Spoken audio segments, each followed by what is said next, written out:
నమస్తే welcome to BCN news నా పేరు మానస ముందుగా ముఖ్యాంశాలు తనపై ఎన్టీవీ దుష్ప్రచారం చేస్తుందని మంత్రి గుమ్మడి సంధ్యారాణి ఆగ్రహం 24 గంటల్లో స్పందించకుంటే ఎస్టీ కమిషన్ కు ఫిర్యాదు చేస్తానని హెచ్చరిక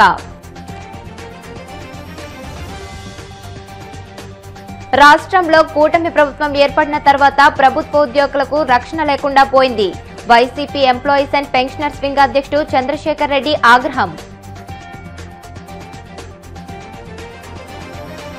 కేరళ తరహాలో కోనసీమ ప్రాంతాన్ని పర్యాటకంగా అభివృద్ధి చేసేందుకు ఎన్డీఏ ప్రభుత్వం కట్టుబడి ఉంది ఏపీ బీజేపీ అధ్యక్షుడు మాధవ్ స్పష్టీకరణ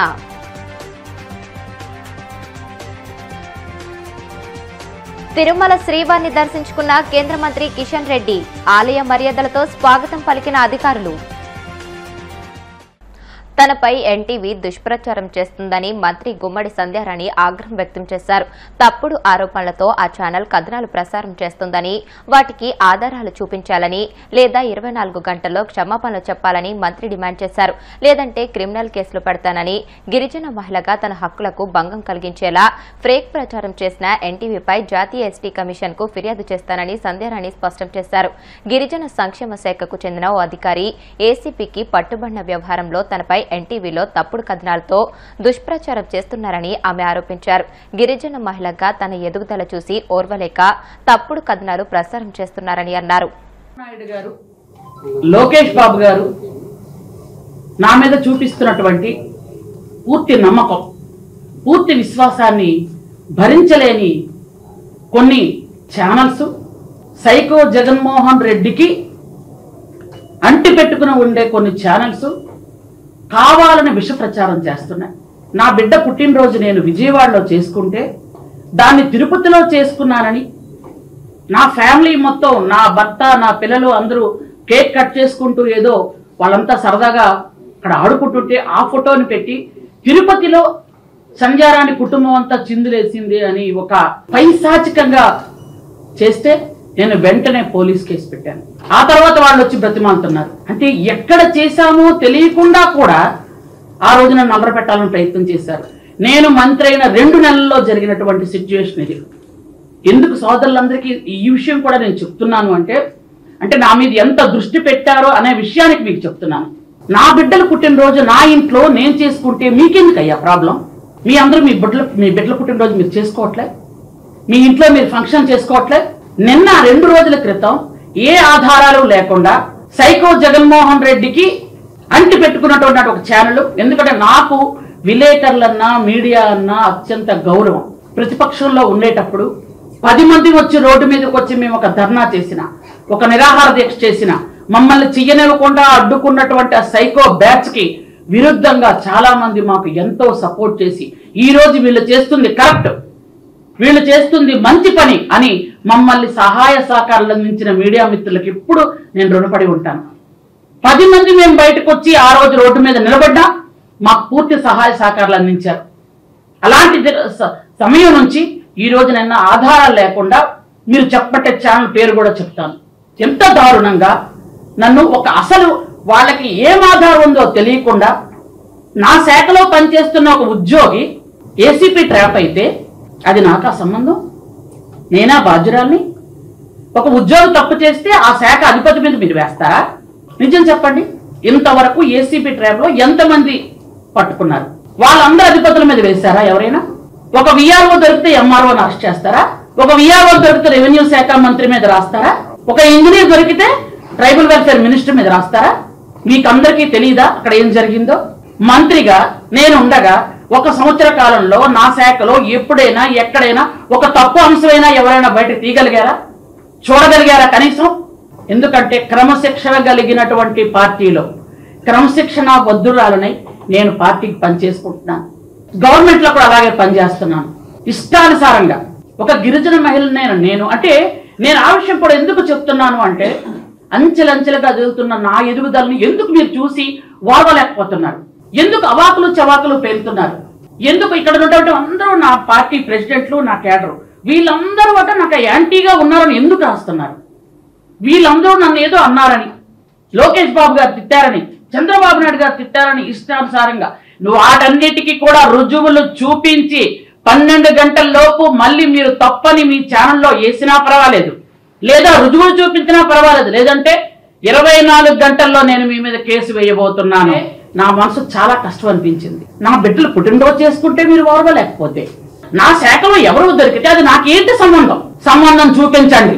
24 గంటల్లో చూపించకపోతే నేను నిజంగా చెప్తున్నాను, మీ ఛానల్ వాళ్ళ మీద, మీ ఎండి మీద, ఎవరు అధినేత అందరి మీద కేసులు పెడతాను. ఒక గిరిజన మహిళను కాబట్టి ఈ రోజు మీరు నాకు సంబంధం ఉన్నా లేకపోయినా ఒక శాఖలో జరిగితే వేశారు. అదే వేరే శాఖలో జరిగితే, వేరే వాళ్ళైతే, ఒక మగాళ్ళైతే, ఒక పెద్ద కుటుంబం నుంచి వచ్చిన వాళ్ళైతే, ఒక పెద్ద కులం నుంచి వచ్చిన వాళ్ళైతే మీరు వేయగలరా? మీకు ఆ ధైర్యం ఉందా? మీకు ఆ దమ్ముందా?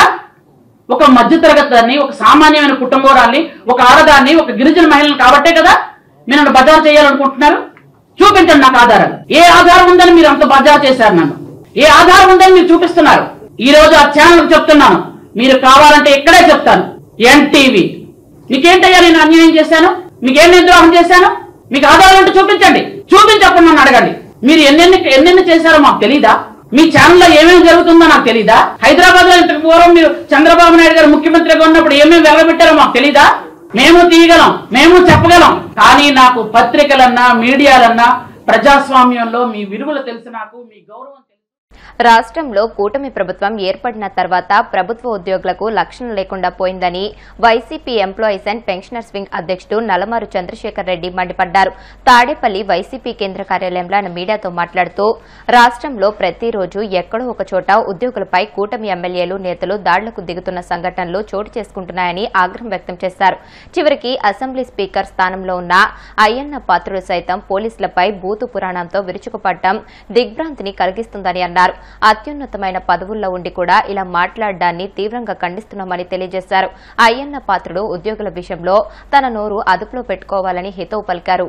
గ్రామదేవత పండుగ సందర్భంగా అక్కడ పూజలు నిర్వర్తిస్తుంటే వేలాదిగా ప్రజలు తరలి రావడం, చాలా మంది విఐపీలు దాదాపు 25 మంది దాకా వివిధ పార్టీలకు చెందినటువంటి ఎమ్మెల్యేలతో పాటు చాలా మంది ఆ గ్రామానికి తరలి రావడం.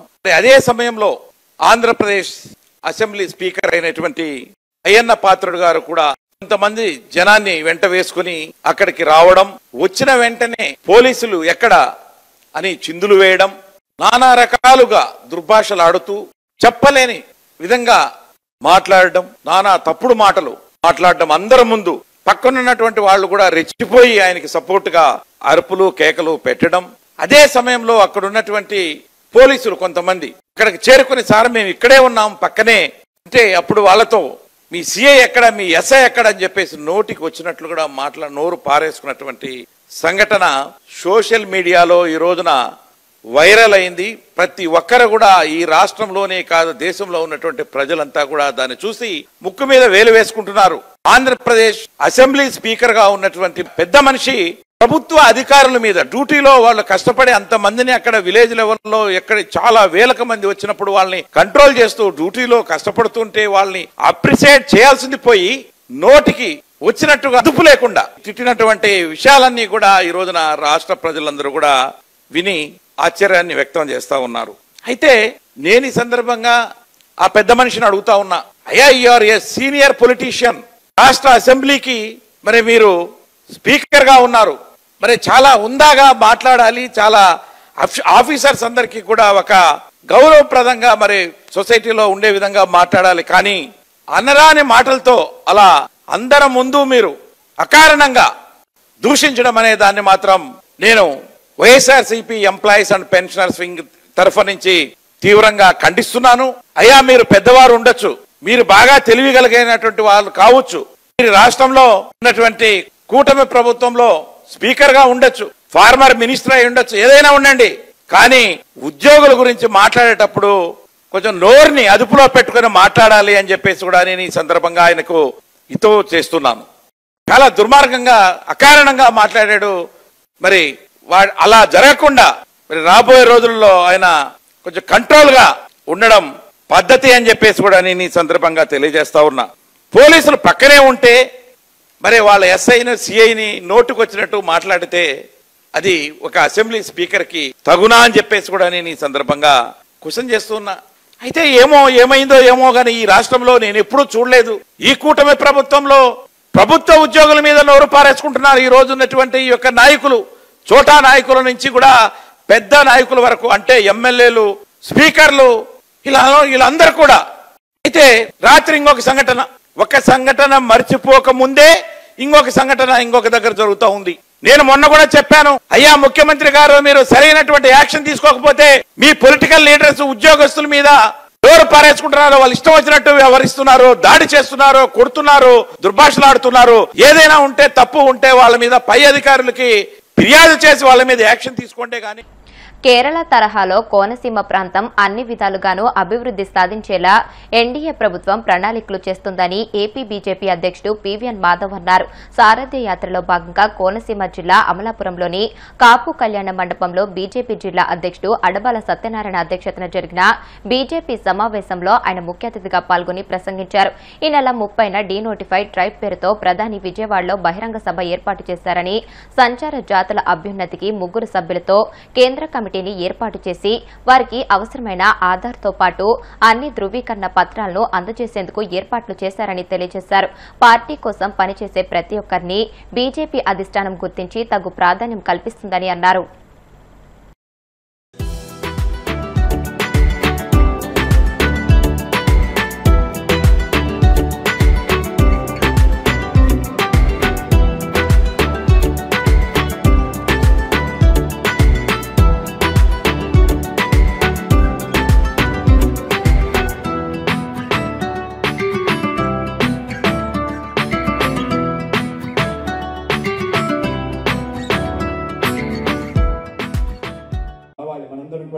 ఆలోచిస్తున్నాం అమలాపురానికి కేంద్రం ఏం చేస్తుంది.